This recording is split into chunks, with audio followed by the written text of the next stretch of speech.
Salut à tous, ici Michael, j'espère que vous allez bien. On se retrouve aujourd'hui pour une nouvelle vidéo consacrée au logiciel Blender. Nous sommes toujours dans la formation. On va pas seulement parler modifiers aujourd'hui, donc on ressort un petit peu du périmètre où on parlait uniquement des modifiers. Ça va être un petit peu lié, vous allez voir, parce qu'on a une alternative via modifier, mais on a aussi des alternatives manuelles et automatiques pour corriger les types d'affichage. Qu'est-ce que j'appelle type d'affichage? C'est les fameux shading flat, shading smooth, shade auto smooth.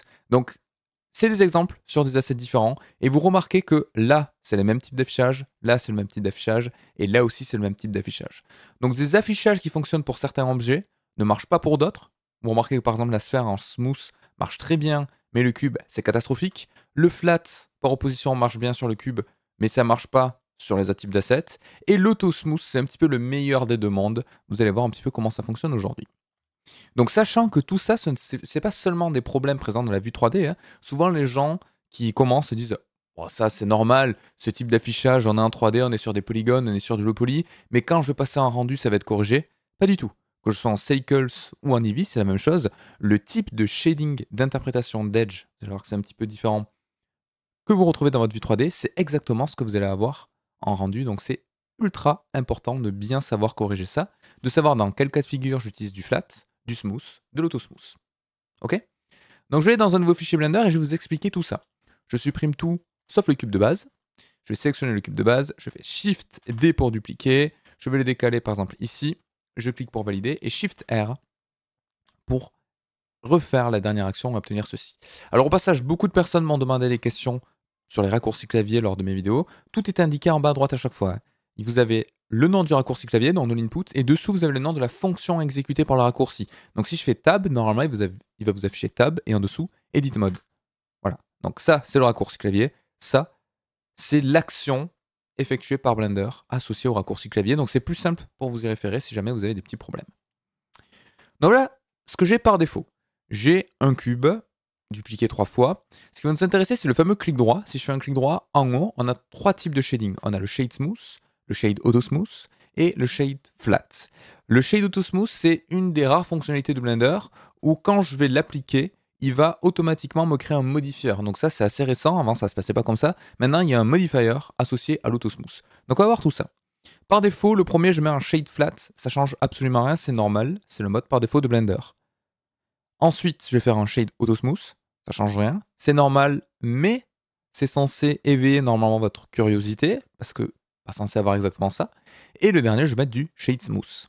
Alors tout ça, c'est nouveau, on ne l'a pas encore abordé dans la formation, donc s'il y a des choses que vous ne comprenez pas à ce moment-là, c'est normal. Normalement, à la fin de la vidéo, ce sera plus clair pour vous. Vous voyez que les deux premiers cubes sont interprétés correctement. Le dernier, c'est assez catastrophique. On a un affichage vraiment bizarre. Maintenant, qu'est-ce qui se passe si par opposition, je fais la même chose avec une sphère? Donc je la duplique, Shift D, je la mets ici, Shift R, et tant que j'y suis, je fais exactement la même chose avec le cylindre. Comme ça, ça va me permettre de vous montrer qu'on peut l'appliquer sur plusieurs objets en même temps. Donc les deux premiers, je fais clic droit, Shade Flat. Les deux du milieu, clic droit, Shade Auto Smooth. Les deux de droite, clic droit, Shade Smooth. Et là, on s'aperçoit d'un truc. C'est que le seul cas de figure qui fonctionne à 100% des cas, c'est celui du milieu. C'est le fameux Shade Auto Smooth. Parce qu'effectivement, Blender n'est pas notre ennemi. Il y a une fonction semi-automatique pour définir de manière paramétrique les endroits qui vont être smooth, les endroits qui vont être flat. Alors depuis le début, je vous parle de smooth et flat, mais c'est peut-être pas forcément quelque chose qui est intuitif pour vous. Qu'est-ce que j'entends par smooth et flat? Shading flat, ça veut dire quoi? Ça veut dire que Blender, à chaque fois qu'il va passer d'une face à une autre, il va interpréter la normale de manière brute. Donc si je sélectionne cet asset-là, que je passe en mode édition, et que je lui demande d'afficher les normales, alors on a les points, on a les vertex, et des choses un petit peu différentes. Je ne sais pas d'ailleurs comment il est défini. Vertex normal, split normal et display normal. Nous, ce qui va nous intéresser, c'est celui-ci, le split normal. Regardez la différence entre ces deux assets. Normalement, il y en a une qui est légère. Blender, ici, quand il va interpréter la transition d'une face à l'autre, il va dupliquer ses normales. Et vu qu'il duplique les normales, automatiquement, Blender va comprendre qu'il y a une arête qui est brute, qui est vraiment affichable en termes de 3 dimensions d'une interprétation à l'autre. Par opposition au shading smooth. Donc ça c'est un petit peu technique, mais je vous explique un petit peu ce qu'il y a sous le capot, comme ça vous permet de comprendre. Où là Blender il considère que d'une transition à une autre, c'est exactement la même normale, donc il ne va pas faire d'interprétation d'affichage brut, il va la smoother. Concrètement, comment ça se passe? Si je vous fais un petit schéma, imaginons que j'ai quelque chose qui ressemble à ça, tac, tac. Sur du shading flat, il va faire une normale ici, une normale ici. Donc Blender va bien comprendre qu'il y a une duplication d'arêtes, avec des gros guillemets, hein, une duplication d'arêtes, du moins une duplication de normales. Donc vu que j'ai deux normales différentes, Blender, quand il va calculer, il a deux interprétations de rebonds de rayons différents. Donc là, il comprend qu'il y a un angle qui est brut. Par contre ici, explicitement, on va tricher, on va lui dire non, non, en fait c'est un angle, mais tu n'as pas vraiment une normale qui part ici, une normale qui part ici.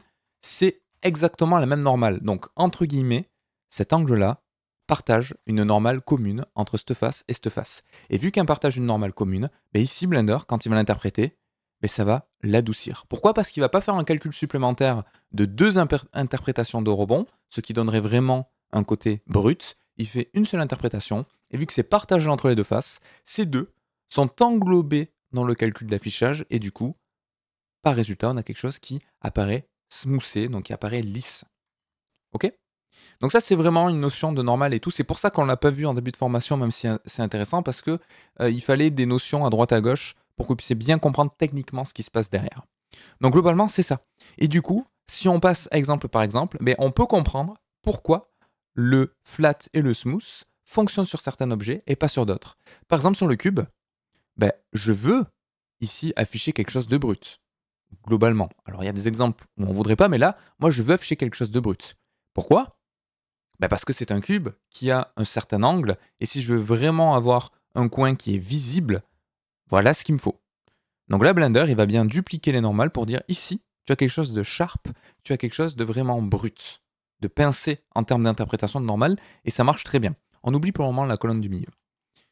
Celle-ci, c'est du smooth. Donc là, on voit bien que passer d'une face à l'autre, visuellement, ça se voit pas. Alors nous, on le voit parce que là, notre cerveau, il interprète le fait qu'on a un cube, mais si je suis zoomé, par exemple, comme ça, là, normalement, j'ai une arête, je la vois pas du tout.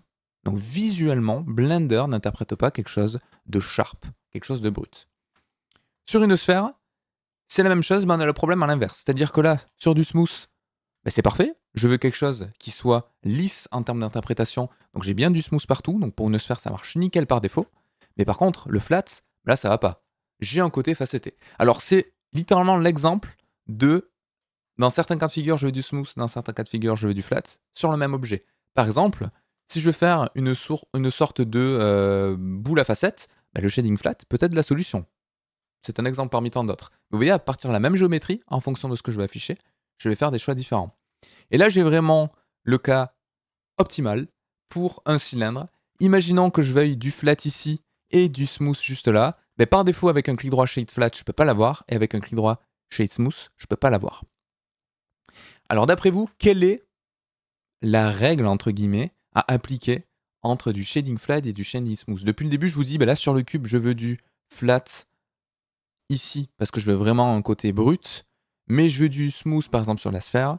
Tout ça, en fait, c'est peut-être pas pour le moment intuitif pour vous, mais tout ça, on peut le faire de manière automatique en se basant sur une donnée qui marche la plupart du temps, c'est en fonction de l'angle de ma surface. Pourquoi? L'angle de mes arêtes. Si on y réfléchit, c'est pas si bête que ça. Par exemple, si j'affiche ici, non plus les normales, mais si je vais ici, Edge Angle, on peut se dire, effectivement, si on a un angle à 90 degrés, il y a de fortes chances que dans la plupart des cas de figure, on veuille obtenir quelque chose qui soit brut, une coupure, quelque chose de sharp, déguisé à cet endroit-là. Par contre, sur une sphère, on a un angle beaucoup plus petit, donc 11 degrés. Donc là, on peut imaginer avoir quelque chose qui, effectivement, serait smoothé. Et ici, on a vraiment les deux cas de figure, où là, on a un angle droit, un angle à 90, et ici, on a un angle beaucoup plus ouvert, à 11 degrés. Donc là, on peut imaginer qu'on aurait quelque chose de smooth. Et pour faire ça de manière automatique, on a le fameux Auto-Smooth. Donc avec un clic droit, Auto-Smooth. Et lui, comment il fonctionne? C'est exactement ce que je vous ai dit. Il est basé par rapport à un angle. Donc quand l'angle est dépassé, il considère qu'il passe en mode flat. Quand il est inférieur à ce qui est indiqué, il considère qu'il passe en mode smooth. D'accord? Donc c'est exactement ce qui se passe ici sur nos exemples. Par exemple, là si je passe en mode édition, j'ai du 90 ici et j'ai du 11 ici. Donc si je change ici mon affichage, vous allez voir que quand je vais dépasser le 90, ben, normalement, il va switcher automatiquement tout le reste en smooth. Tac, vous voyez, il passe en smooth. Et si je passe en dessous, tac, il va passer sur du flat. Donc ça c'est quelque chose qui est relativement intéressant à comprendre parce que la plupart du temps, quand on va modéliser un objet, ben, on va vouloir définir les zones vraiment brutes en termes d'orientation, comme du flat et les autres en smooth, et là, le modifieur le fait automatiquement. Donc le smooth by angle, c'est vraiment quelque chose qui est assez intéressant. Alors par contre, si je mets vraiment une valeur trop basse, par opposition, si je monte trop, vous voyez que tout devient smoothé. Si je mets quelque chose de trop bas, donc en dessous, on était sur du 11 degrés, vous voyez que automatiquement, hop là, même sur les angles très fermés, il va me faire un affichage en mode flat. D'accord? Donc, un système basé sur l'angle, ça fonctionne la plupart du temps. On a des cas de figure particuliers, comme ici, la sphère, où on n'a pas trop de solutions. Mais sachez qu'il y a d'autres alternatives. Je vais repartir du cylindre parce que c'est vraiment le plus visuel, vu qu'il mélange un petit peu les deux. Imaginons, je vais faire une petite rotation comme ça. Tac. Imaginons que je veuille modéliser un cylindre un petit peu particulier avec ici, alors je vais désactiver l'affichage de l'angle, avec un angle par exemple comme ça. Mais par défaut, le shade smooth, ça me convient pas. Le shade flat, ça me convient pas non plus. Le shade auto smooth, là on peut se dire que c'est bon, mais je pourrais arriver à un certain angle où, là par exemple, vous voyez, j'ai bien un changement de forme. J'aimerais bien que cet angle-là soit brut. Alors je pourrais baisser un petit peu cette valeur-là, mais imaginons qu'à d'autres endroits, j'ai ce même angle et je veux pas que du coup ça impacte tout. Par exemple, je vais faire une extrusion ici. Vous voyez que là, si je baisse ça, automatiquement, à un moment donné, je vais avoir mes deux angles qui vont être concernés.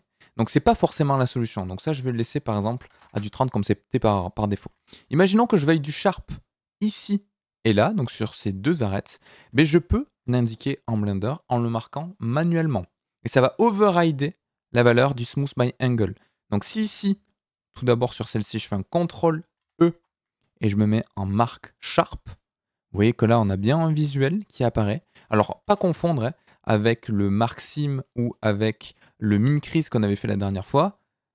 C'est pas la même chose. Le min crease, c'est vraiment pour le subdivision surface, c'est uniquement pour ce modifier-là. Et le sharp, c'est pour le système d'affichage compatible avec le smooth by angle, l'auto smooth. Et là, vous voyez que j'ai bien quelque chose qui est brut, même si, normalement, si on se base sur cet angle-là, il devrait être smoothé. Donc là, peu importe la valeur que je mets ici, petit ou grand, ben, automatiquement, cet edge-là sera toujours un affichage sharp. Alors, je pourrais lui indiquer d'ignorer la sharpness. Alors ça, vous dites, bah, du coup, ça sert à quoi d'avoir un mode sharpness? On peut le récupérer sur d'autres outils, sur d'autres fonctionnalités de Blender.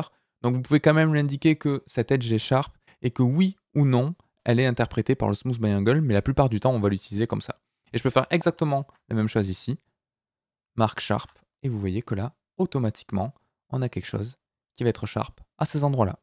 Donc ça vous évite de tout paramétrer avec un angle. Donc le workflow habituel, c'est par défaut, enfin, du moins comme moi je l'utilise, par défaut je mets toujours un smooth by angle la plupart du temps dans les objets, sauf si j'ai quelque chose qui par exemple est parfaitement sphérique ou autre, où je sais que je veux systématiquement du smooth, ou si j'ai une modélisation un petit peu particulière, par exemple ma tête de singe, ben lui si je me mets un auto smooth, vous voyez que bah, c'est pas fou parce qu'on a des angles un petit peu particuliers. Alors en rajoutant un subdivision surface, ça corrigerait tout ça parce qu'on serait systématiquement en dessous l'angle vu qu'on va tout lisser. Mais un shade smooth par exemple, ou un shade flat serait plus propice à cet objet-là en fonction de ce que vous voulez. Mais la plupart du temps, on met un petit smooth by angle, un modifier auto smooth, et ensuite on vient définir à la main, en surcouche, là où vraiment on veut du sharp. Comme ça, c'est un petit peu le meilleur des deux mondes. On a la plupart de l'asset qui est automatiquement géré en termes d'affichage par l'autosmooth, et ensuite on a une surcouche manuelle pour lui dire explicitement là je veux quelque chose qui soit flat. D'accord? On a ensuite une autre possibilité. Cette autre possibilité, je vais vous la montrer avec un cylindre et je vais vous expliquer un petit peu comment ça fonctionne. Clic droit, shade smooth. On a un autre modifieur. On va rester en shade smooth et non pas en auto smooth, sans passer par l'auto smooth parce que ce serait de la triche, on utiliserait le modifieur. Sans passer par l'autosmooth, si je rajoute par exemple un edge split, vous voyez ce qui se passe? Automatiquement, j'ai quelque chose qui va être défini de la sorte. Et là, on remarque quelque chose qui est intéressant, c'est qu'alors déjà, on a exactement la même chose que tout à l'heure, donc quelque chose basé sur l'angle, et également, on a quelque chose qui permet de définir avec un CTRL-E marque sharp, comme tout à l'heure, un sharp edges juste ici. Et alors, ça, comment ça marche? Tout simplement, Blender va calculer automatiquement ce qui est défini en sharp. Alors là, d'ailleurs, pourquoi? Bon, par défaut, je pense qu'il y a un petit souci d'affichage, mais il est pas censé le splitter ici quand on décoche ça. Bon, bref. Peut-être qu'il y a eu des modifications dont je ne suis pas au courant dans la dernière version. Mais globalement, là, on va dire à Blender, tu te bases à la fois sur l'angle et à la fois sur ce qui est marqué en tant que sharp. Et là, Blender, qu'est-ce qu'il fait? Ben, tout simplement, comme le nom l'indique, XSplit, il va venir dupliquer les arêtes. Et pourquoi le fait de dupliquer les arêtes, ça donne un affichage sharp? Si on revient sur le schéma de tout à l'heure, où on a quelque chose comme ça, par défaut, Blender, quand on est en smooth, il va faire une seule arête qui est là.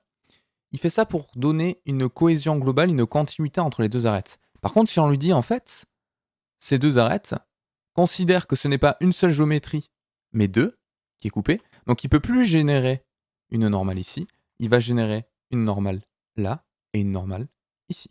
Et du coup, on retombe sur le schéma qu'on avait tout à l'heure, avec l'affichage de flat. Je ne sais pas s'il permet de l'afficher en temps réel ici, mais s'il le fait en tout cas, ce serait cool, ça me permettrait vraiment de vous expliquer comment ça marche. Hop là, split. Et vous voyez, ici par exemple, il va bien dupliquer les normales, parce qu'on est en mode sharp. Et là, il va faire exactement la même chose. Si j'applique ici mon modifieur et que je repasse en mode édition, vous voyez qu'il m'a bien dupliqué automatiquement toutes mes faces. Et concrètement, vu qu'il m'a dupliqué les faces, maintenant si je sélectionne cette face-là et que je la déplace avec G, elle est bien découpée de mon objet. Donc ça, c'est la version automatique, une fois de plus basée sur l'angle. On a la version manuelle qui existe également. Je vais vous montrer ça. Je fais un clic droit à Shade Smooth, je sélectionne ma face du dessus, j'appuie sur Y, et là regardez ce qui se passe. Ça m'a bien dupliqué mes normales, et maintenant si j'appuie sur G, ça m'a découpé mon objet. Et donc là, c'est l'exemple ultime. Vous voyez bien que ici, en découpant la face, on a une interprétation qui est parfaite avec un Shade Smooth, et en bas, je n'ai pas découpé ma face, donc il considère qu'il y a une continuité d'interprétation de normale. Et en mode édition, on le voit très bien, hein. Ici, on a bien deux normales, qui du coup sont perpendiculaires, vu que mon angle ici est de 90 degrés, et là, j'ai un angle à 45, parce qu'il fait exprès de considérer une continuité de face. Donc voilà, c'était assez théorique aujourd'hui, plein de petites infos. C'est quelque chose qui est ultra important et on va le voir quand on va faire toutes les modélisations futures. Vous m'avez déjà vu lors des vidéos précédentes, des fois utiliser le clic droit chez Autosmooth et je vous ai dit, vous inquiétez pas, on le verra plus tard. Normalement, là, ça n'a plus de secret pour vous. Donc c'est un petit peu théorique parce que c'est vachement basé sur des données techniques de génération de normales qui se cachent un petit peu sous le capot et qui ne sont pas forcément visuelles par défaut dans Blender. Donc n'hésitez pas si vous avez vraiment des questions, si vous voulez d'autres approches un petit peu plus techniques sur l'interprétation des normales, comment sont calculés les rayons par rapport à ça, comment le moteur de rendu va interpréter, sachant qu'on aura des vidéos de rendu qui vont arriver un petit peu plus tard. Et je pense qu'on va commencer à faire quelques modélisations pour mettre un petit peu tout ça en application. Il faut qu'on voit un dernier modifier qui est ultra important, qui est le Displace, avec le Displacement Modifier et Displacement Shader. Il y a aussi le Curve Modifier qui est intéressant. J'essaie de trouver des exemples vraiment pratiques sur tout ça, et ensuite on passera sur le lighting, le rendu, le compositing. On a encore plein de choses à voir dans la formation, donc j'espère que ça vous plaît, que vous apprenez des choses, et je vous dis à la prochaine. Ciao tout le monde, à plus, et n'hésitez pas, hein, comme d'habitude, hein, je suis souvent présent en live sur Twitch. C'est très pratique, vous venez poser des questions, vous avez direct une réponse. Donc il y a des gens qui passent, qui posent la question, qui repartent, il y en a qui restent, etc. Et tous les week-ends, on fait des lives de 3D où je réponds en direct à vos questions. Donc si jamais ça vous fait plaisir de passer, moi, ça me ferait extrêmement plaisir de pouvoir échanger avec vous en direct. Donc je vous dis peut-être à la prochaine sur YouTube, sinon sur Twitch ou sur notre plateforme, comme vous voulez. Et très bon apprentissage à vous.